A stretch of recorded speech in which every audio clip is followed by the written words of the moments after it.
Assalamu alaikum, good morning. I hope all of you are fine. Let's start our work now. Open your English book, page number 2. Our first unit name is The World in a Wall. World का क्या meaning होता है? दुनिया. In, अंदर. A, एक. Wall, दीवार. तो हमारे चैप्टर का क्या मीनिंग है? एक दीवार की अंदर की दुनिया. चलें जी देखते हैं हमारे चैप्टर में क्या है. सबसे पहले तो हमारे पास ग्रीन कलर का एक छोटा सा पैराग्राफ है. इसमें आपको राइटर के बारे में इंफॉर्मेशन दी गई है. राइटर यानी कि जिसने ये चैप्टर लिखा है उसके बारे में बताया गया है. ठीक है, तो आपने ज़रा गौर से पढ़ना है कि वो कौन शख्स था जिसने ये चैप्टर लिखा है और उसका तारुफ क्या था. ठीक है. This extract is from the autobiography. Extract कहते हैं निचोड़ यानी कि इक्तबास.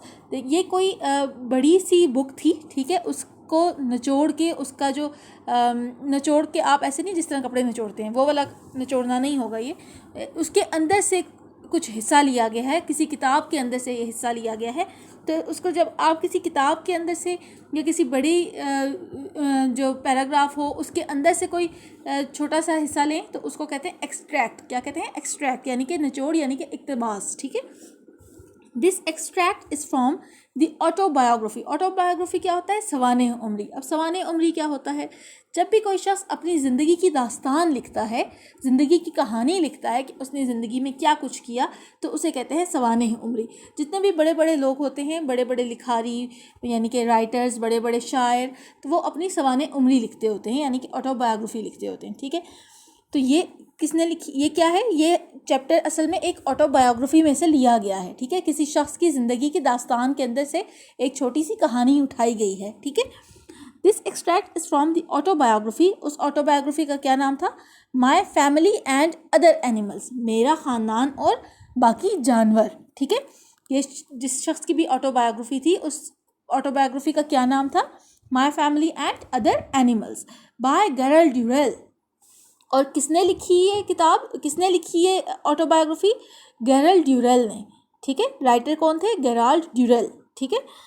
ड्यूरेल was an expert in studying animals. Gerald Durrell was an expert. वो एक माहिर थे क्या करने में?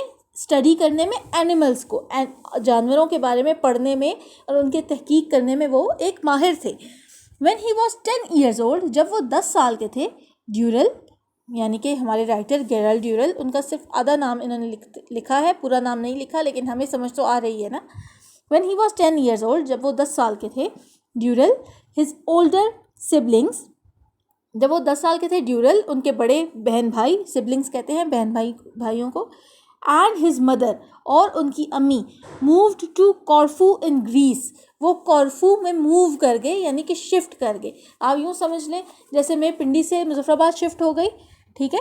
तो पाकिस्तान से कश्मीर शिफ्ट हो गई. इसी तरह गेराल्ड ड्यूरेल, उनके बाकी बहन भाई और उनकी अम्मी कॉर्फू में मूव कर गए, कॉर्फू में शिफ्ट हो गए, जो कि ग्रीस में यानी कि एक ग्रीस है, ग्रीस एक कंट्री का नाम है, वहाँ पे वाक़ है, वहाँ पे शिफ्ट हो गए. To live with Durrell's grown up brother Larry, ताकि वो रह सकें ड्यूरेल के बड़े भाई लहरी के साथ. ठीक है. It was here that Durrell began to collect and keep animals as pets. ये कॉर्फू में जब शिफ्ट हो गए, वहाँ की बात है कि ड्यूरेल ने शुरू किया एनिमल्स को इकट्ठा करना और उनको अपने साथ रखना एज पेट्स यानी कि पालतू जानवर के तौर पे वो एनिमल्स को इकट्ठा करते थे और उनको अपने साथ रखते थे. ये ड्यूरेल ने कहाँ पे शुरू किया? जब वो कॉर्फू में मूव कर गए, जब वो 10 साल के थे. इस छोटे से पैराग्राफ में हमने क्या पढ़ा कि ये पूरा चैप्टर एक ऑटोबायोग्राफी से लिया गया है जिसका असल नाम है my family and other animals. और उस ऑटोबायोग्राफी के राइटर हैं गेराल्ड ड्यूरेल, जो कि एक एक्सपर्ट थे एनिमल्स को स्टडी करने में. और जब वो 10 साल के थे तो वो, उनकी अम्मी और उनके बाकी बहन भाई कॉर्फू में मूव कर गए ताकि वो अपने ड्यूरेल के बड़े भाई लैरी के साथ रह सकें. और वहीं पे जाके ड्यूरेल ने शुरू किया एनिमल्स को इकट्ठा करना और उनको पालतू जानवरों के तौर पे रखना. ठीक है. यहाँ तक समझ आ गई? यहाँ तक क्लियर है? अगर नहीं क्लियर तो आप मुझसे क्वेश्चन में कोई भी चीज़ पूछ सकते हैं. ओके. अब चैप्टर की रीडिंग स्टार्ट करते हैं. The crumbling wall that surrounded the garden along side the house was a rich hunting ground for me. Crumbling का क्या मतलब होता है? मिट्टी की. ठीक है. सराउंडेड घेरी हुई, अलॉन्ग साइड साथ साथ, रिच बेहतरीन, और हंटिंग शिकारी। तो अब ज़रा ट्रांसलेट कर लेते हैं। The crumbling wall that surrounded the garden, मिट्टी की वो दीवार जिसने बाग का अहाता किया हुआ था, बाग को घेरा हुआ था। अलॉन्ग साइड द हाउस, घर के साथ ही, was a rich hunting ground for me, वो मेरे लिए शिकार की बेहतरीन जगह थी। ठीक है, मिट्टी की वो दीवार जिसने हमारे बाग का अहाता किया हुआ था, जो कि हमारे घर के बिल्कुल साथ ही था, वो मेरे लिए शिकार की बेहतरीन जगह थी। It was an ancient brick wall, ये एक पुरानी ईंटों की बनी हुई दीवार थी। That had been plastered over, जिसकी मुरम्मत की गई थी। But now his outer skin was green with moss, लेकिन अब उसकी बैरूनी सतह, बैरूनी जिल्द काई की वजह से सब्ज रंग की हो गई थी, यानी ग्रीन कलर की हो गई थी। आप देखते हैं ना कि जिन जगहों पे धूप नहीं लगती या जो दीवारें होती हैं बहुत पुरानी होती हैं, तो वहाँ पे क्या होता है, वहाँ पे काई लग जाती है, वो ग्रीन कलर की हो जाती हैं। तो अब उस दीवार की क्या हालत थी कि वो एक पुरानी ईंटों की बनी हुई दीवार थी और उसकी मरम्मत भी की गई थी, लेकिन अब उसकी जो बाहर की सतह थी वो काई की वजह से ग्रीन हो गई थी। Bulging and sagging with the damp of many winters, bulging कहते हैं बाहर को निकली हुई, थोड़ी को बाहर को निकली हुई थी, एंड सैगिंग झुकी हुई थी, with the damp of many winters, इतने अरसे की सर्दियों की नमी की वजह से, उसको पानी पड़ने की वजह से और गीलापन की वजह से। आप ये भी तो देखें ना कि जो काई होती है वो कहाँ पे लगती है, वो उन जगहों पे लगती है जहाँ पे थोड़ी थोड़ी नमी होती है, जहाँ पे गीलापन होता है, ऐसा ही होता है ना। तो अब क्या था कि अब उसकी आउटर स्किन थी वो काई की वजह से ग्रीन कलर की हो चुकी थी, और अब वो दीवार भी अब झुक चुकी थी और थोड़ी सी बाहर को निकली थी। देखें देखें, आप जब थोड़ा सा झुकते हैं तो आपका मुंह भी, अगर आप थोड़ा सा झुकें तो आपका अपना आप थोड़ा सा आगे की तरफ झुक जाता है। ठीक है, ऐसा ही होता है ना कि आपका मुंह भी थोड़ा सा आगे को चला जाता है। तो इसी तरह जब दीवार झुकेगी तो वो थोड़ी सी बाहर को भी निकल आएगी, with the damp of many winters. और क्यों झुक गई थी, क्योंकि इतने अरसे की सर्दियों की नमी और इन सारी चीज़ों की वजह से अब दीवार की हालत बहुत ख़राब हो चुकी थी। The whole surface was an intricate map of cracks, पूरी सतह पर बहुत तफसील से दरारें पड़ी हुई थी। सरफेस सतह, इंट्रिकेट तफसील से, क्रैक्स दरारें। ठीक है, the whole surface was an intricate map of cracks, दीवार की पूरी सतह पर निहायत तफसील से दरारें पड़ी हुई थी। सम सेवरल इंचेस वाइड, कुछ दरारें कुछ इंच चौड़ी थी। As others as fine as hairs, और बाकी जो थी वो ऐसी बारीक थी जैसे बाल बाल बाल की तरह। ठीक है, here and there large pieces had dropped off, यहाँ वहाँ काफ़ी बड़े बड़े टुकड़े गिरे हुए थे। And revealed the rows of rose pink bricks lying beneath, और उनके नीचे से रोज पिंक गुलाबी रंग की ईंट, गुलाबी रंग की ही होती है, पिंक से कलर की ही होती है। And revealed the rows of rose pink bricks lying beneath, और उन टुकड़ों के गिरने की वजह से नीचे से, दीवार के नीचे से गुलाबी रंग की ईंटें नज़र आ रही थी। ठीक है, अभी हमने इस पैराग्राफ के अंदर क्या पढ़ा कि मिट्टी की दीवार ने गार्डन का अहाता किया हुआ है, गार्डन को घेरा हुआ है, और वो जगह जो है वो शिकार के लिए एक नहायत बेहतरीन जगह है। ये एक पुरानी ईंटों की बनी हुई दीवार है जिसको मरम्मत किया गया है, मगर अब उसकी आउटर स्किन, उसकी बैरूनी जिल्द काई की वजह से सब्ज़ रंग की हो गई है, ग्रीन कलर की हो गई है। Bulging and sagging with the damp of many winters, और बाहर का निकली हुई है और थोड़ी सी झुकी हुई है इतने ज़माने की सर्दियों की नमी की वजह से।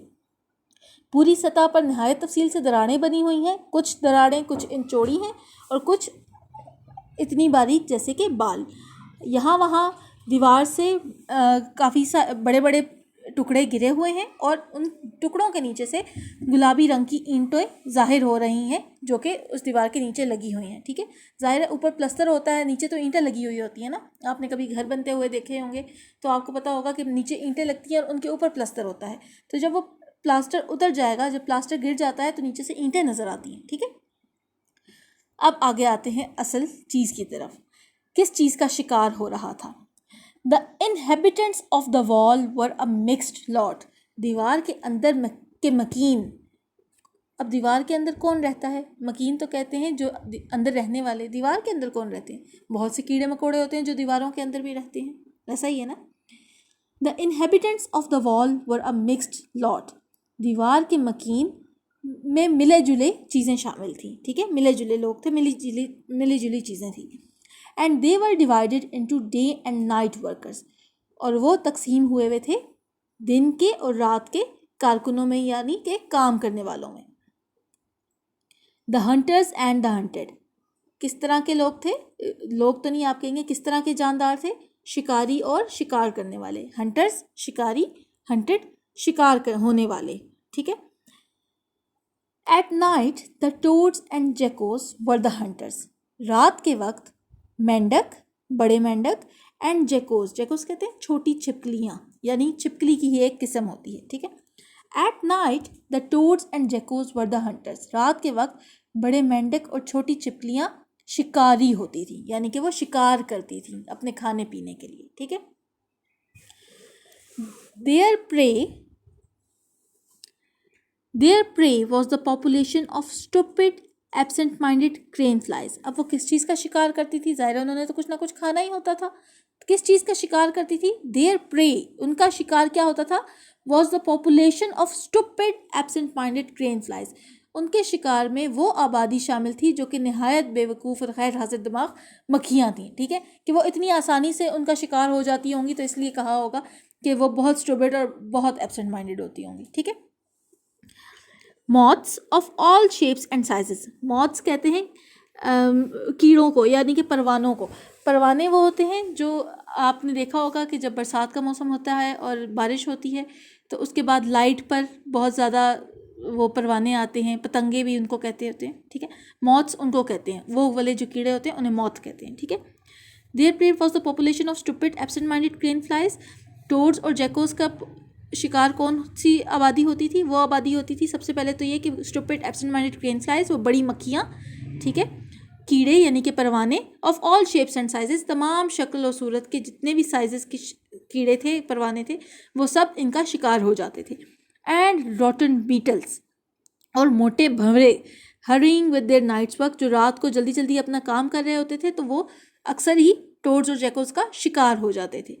Bye day it was difficult to tell the difference between the prey and the predators, दिन के वक्त ये बताना मुश्किल होता था कि शिकार कौन कर रहा है और शिकार कौन बन रहा है। ये मैंने एक नाइट की उसका बनाया है, आप ये देखें पहले। ओहो जी, देखिए हमने अभी पढ़ा था, आप पेज नंबर 2 की लास्ट 2 लाइन्स देखें। The inhabitants of the wall were a mixed lot, दीवार के मकीन मिली जुली जानदार थे, ठीक है, उनमें मुख्तलिफ तरह के जानदार रहते थे। And they were divided into day and night workers, और वो दिन के वर्कर्स में और रात के वर्कर्स में तकसीम हुए हुए थे। तो मैंने इनको आपको बता दिया कि इनहेबिटेंट्स कितने टाइप्स के थे? 2 टाइप्स के, एक थे जो दिन में निकलते थे और एक थे जो रात में निकलते थे, ठीक है। अभी हम नाइट की पहले बात करेंगे, तो इसलिए मैंने नाइट वाला पहले डिटेल में लेकर गई हूँ, ठीक है। दोनों में, डे में भी और नाइट में भी 2 तरह की कैटेगरीज होती थी। पहले तो इनहेबिटेंट्स की 2 कैटेगरीज थी, एक थी डे की कैटेगरी और एक थी नाइट की कैटेगरी, ठीक है। अब डे के अंदर भी 2 कैटेगरीज थी और नाइट के अंदर भी 2 कैटेगरीज थी। और कौन सी कैटेगरीज थी? एक थी हंटर और एक थे हंटेड, एक थे जो शिकार करते थे और एक थे जो शिकार बन जाते थे, ठीक है। अच्छा, अभी पहले हम नाइट की बात करेंगे। At night the toads and geckos were the hunters, रात के वक्त हंटर कौन थे? टोड्स एंड जैकोस, ठीक है।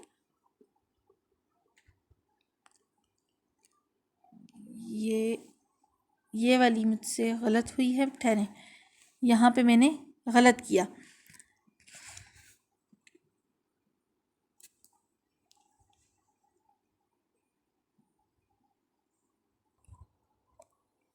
जी, तो ये हमारे पास है पिक्चर, इसमें हमने अभी देखा the inhabitants of the wall were a mixed lot, वो मिक्स्ड लॉट थे। They were divided into day and night workers, वो डे एंड नाइट वर्कर्स में डिवाइड हुए हुए थे। Hunters and the hunted, hunters और हंटेड में, ठीक है। अभी मैंने डे को नहीं छेड़ा, अभी हम नाइट की बात कर रहे हैं। At night the toads and geckos were the hunters, रात के वक्त हंटर यानी कि शिकारी कौन थे? Toads and geckos. और उनका प्रे कौन बनता था? उन हंट कौन हो जाता था? हंटेड में कौन लोग थे? There pray was the population of stupid absent minded crane flies, उनके शिकार में शामिल बेवकूफ़ गैर हाजिर दिमाग वो आबादी थी जो कि बड़ी मक्खियाँ थीं। क्रेन फ्लाइज बड़ी मक्खियाँ मौत्स परवाने of all shapes and sizes, तमाम शक्लों सूरत के, एंड रोटन बीटल्स और मोटे भंवरे, hurrying with their night's work, जो जल्दी जल्दी में रात का अपना काम करते रहे होते थे. By day it was difficult to tell the difference between the prey and the predators. दिन के वक्त ये बताना मुश्किल होता था कि शिकार कौन है और शिकारी कौन है, यानी कि शिकार कौन कर रहा है और उसका शिकार कौन बन रहा है. Everything seemed to feed off everything else. यूँ लगता था जैसे हर एक चीज़ दूसरे को खा रही है. The hunting wasps, यानी कि शिकारी भेड़ें, वास्प भेड़, सर्च्ड आउट कैटरपिलर्स, वो ढूंढती थी सुंडियों को, एंड स्पाइडर्स, और मकड़ियों को. जाहिर है किस लिए ढूंढती थी? खाने के लिए ढूंढती थी. ठीक है, हंटिंग वास्प्स यानी कि शिकारी भेड़ें किसका शिकार करती थी? सुंडियों का और मकड़ियों का. The spiders hunted for flies, जो मकड़ियाँ थीं वो किसको हंट करती थी? वो किसका शिकार करती थी? फ्लाइज का, यानी कि मक्खियों का. द ड्रैगन फ्लाई कहते हैं बड़ी मक्खियाँ कौन सी वाली? वो जो नहीं आप देखते, जिसे आप हेलीकॉप्टर भी कहते हैं, जो ड्रैगन की तरह होता है, बड़े बड़े परों वाली, वो मक्खियाँ. The dragonflies fed off the spiders. Dragonflies किसको खाती होती थी? वो स्पाइडर्स को खाती थी, एंड द फ्लाइज, और मक्खियों को भी खाती थी, छोटी मक्खियों को भी खाती थी. And the Swift multi coloured wall lizards, और तेज़ ज़्यादा रंगों वाली दीवार की छिपकलियाँ, फेड ऑफ एवरीथिंग, वो तो सभी को खा जाती थी, उनको तो जो हाथ में लगे वो उसको खा जाती थी. ये मैंने एक बनाया है आप लोगों के लिए ताकि आप लोगों को याद रहे. अभी देखें जी, नाइट वाला हमने देख लिया था, अब हम डे वाला देख रहे हैं. इनहेबिटेंट्स में डे वाले जो मकीन थे वो क्या करते थे? हंटिंग वास्प्स किसका हंट करती थी? कैटरपिलर्स का और स्पाइडर्स का. स्पाइडर हंट करते थे फ्लाइज को. ड्रैगन फ्लाइज किसको हंट करती थी? स्पाइडर्स को और फ्लाइज को. और लिजर्ड्स जो थी वो सबको हंट करती थी. ठीक है जी.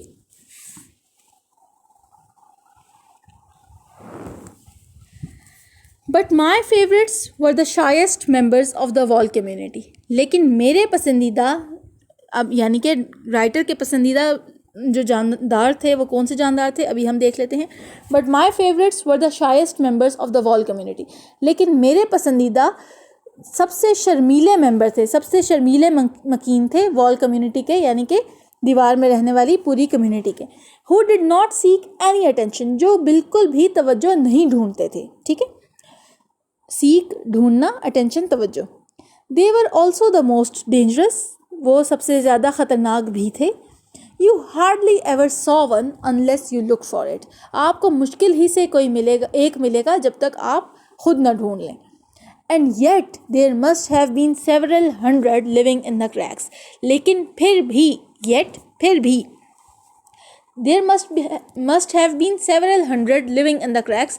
कई सौ होंगे जो कि उन दरारों में रह रहे होंगे, दीवार की दरारों में. If you gently lifted a piece of the loose plaster away from the brick. अगर आप कभी आराम से ढीला प्लस्तर दीवार का उसकी ईंट से थोड़ा सा दूर लेकर जाएं, वहाँ से उठाएं. देयर क्राउशिंग बीनीथ इट, वहाँ पे अकड़ के बैठा होगा नीचे. Would be a little black scorpion an inch long, एक छोटा काला बिच्छू बिल्कुल 1 इंच जितना. Looking as though they were made out of polished chocolate, और ऐसे लग रहा होगा जैसे उसको पॉलिश की हुई चॉकलेट से बनाया गया है. हमने क्या पढ़ा कि राइटर के फेवरेट कौन थे? जो सबसे शाइस्ट मेंबर थे वॉल कम्युनिटी का, यानी कि सबसे शर्मीले मेंबर थे वॉल की कम्युनिटी का, जो कि बिल्कुल भी अटेंशन सीख नहीं करते थे, बिल्कुल भी अटेंशन नहीं ढूंढते थे, और वो सबसे ज़्यादा डेंजरस भी थे. आपको मुश्किल ही से कोई एक आध मिलेगा जब तक आप खुद ना ढूंढ लें. और फिर भी उन दराड़ों में कई सौ थे जो रह रहे थे. अगर आप कभी आराम से दीवार से कोई जो दीवार का ढीला प्लस्तर है वो उठाएं, तो वहाँ पे नीचे, उस प्लस्तर के नीचे अकड़ के बैठा हुआ होगा कौन? एक छोटा काला बिच्छू बिल्कुल 1 इंच जितना, और ऐसा लगेगा जैसे उसको पॉलिश की हुई चॉकलेट से बनाया गया है. ठीक है. दे वर वियर्ड लुकिंग थिंग्स, वो अजीब दिखने वाली मखलूक थी. विद देयर फ्लैटेंड ओवल्ड बॉडीज, अपनी चिपटी गोल जिस्म के साथ. देयर नीट क्रोकेड लेग्स, अपनी साफ सुथरी टेढ़ी टांगों के साथ. The enormous crab like clause, अपने ढेर से केकड़े के जैसे पंजों के साथ, बुलबुअस बिल्कुल बल्ब की शेप के, यानी कि इतने मोटे से, अजीब से, ठीक है, अजीब तरह का मोटा, कि बिल्कुल आपकी बल्ब की शक्ल के, ठीक है, बुलबुअस एंड नीटली जॉइंटेड, बल्ब की शक्ल के नहायत नफासत के साथ जुड़े हुए, एज आर्मर, ऐसा लगता था जैसे उनकी एक एक चीज़, उनकी टांगें, उनका जिस्म ऐसे जुड़ा हुआ है जैसे कि कोई ज़रा कहते हैं जंग में पहनने वाला जो लिबास होता है, ऐसा लगता है जैसे ऐसे जुड़ा हुआ है जैसे कि कोई ज़रा जुड़ी हुई है, जैसे कि कोई आर्मर जुड़ी हुई है। And the tail like a sting of brown beads, और उनकी दुम ऐसे लगता था जैसे कि ब्राउन कलर के, भूरे रंग के मोतियों की एक लड़ी है, ending in a sting like a rose thorn, और जिस लड़ी के आखिर में एक डंग, स्टिंग कहते हैं डंग को, डंग बिल्कुल ऐसे जैसे कि आपको गुलाब के फूल में जैसे कांटा होता है ना, वैसे रोज थॉर्न गुलाब के फूल का कांटा।